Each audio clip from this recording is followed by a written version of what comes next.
Thank you.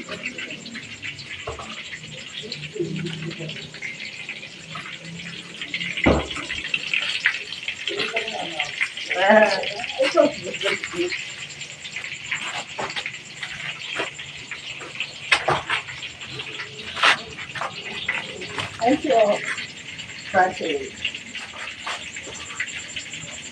Tama na yan, P. Pinusalang ko din ang ganun lang. Uy, samantala. Yung plastic. Magkaiba kami gumawa ng ano, ng tawag dito, cordon bleu. Kasi sa akin toothpick to eh. Tapos saka lang tatanggalin pagka ano. Kaya hindi ganyan kalaki yung sa akin, ganito kalalaki yun. Matataba talaga. Yung cordon bleu ko, ganito kahaba yan pero matataba. Toothpick lang yung ginagamit. Yung sa kanya kasi niroroll niya talaga yun. Pinafrozen. Tapos pinafrozen niya pa. Yung sa akin hindi. Mas maganda kasi siya pagka fresh lang siya. Kaya sa akin, lulutuin siya maya-maya. Ngayon ko gagawin. Tapos pagkatapos ko gawin, prito agad.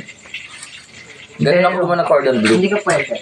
Hindi ka pasok sa top 4. May kanya-kanya kasi yung ano, designs. Style. Ay, Technique. may Style tawag na technique. ano, yung fish fillet. Ano pang satin? Hindi yan. Ano, 99. 99 mo? 99 pesos. Ano yun? Anong gagawin? Hindi, thank you lang kami. Ah? Ganyan siya, di ba?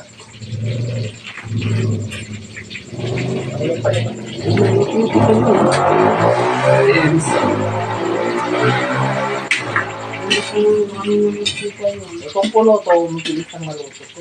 Kung nakita yung mulubo. Ate, isang kaldero lang ang kanin mo ah. Sino? Ito. Baka di ka kasi sa kaldero. Kasi yan. 3 kilo. Kasi alam mo kung bakit magdami. Sayang yun. Ang katulad ng karon ano. Nakaraan ang Marami na kanin. uwi. Nasira. Uwi. May nasira pa. Sira talaga. Mga ano yun. Ako nga naghugas eh. Yes, Yung mga kaldero. ay, nalaglag pa tayo ng kanin. Nandun may minutes. Hello? Mm. Kaya ako, ate, gagawa ko ng sasawa ng ganyan. Dapat garlic ko yan eh. Garlic, tapos mayonnaise. Tartar? Oh, hindi, iba. Hmm? Iba na yung tartar mo eh. Tartar mo kasi may putok na. Ay. Putok. Putok. Sabi ni Jonah, ano ba yung sasawa na parang lasang putok? May putok naman talaga yun dahil sa pickles.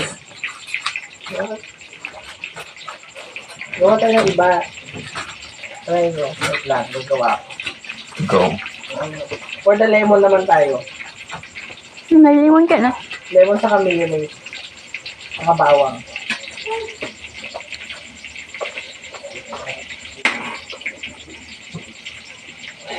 At walang pispili kasi walang talagang dapat yan, walang lasa to eh.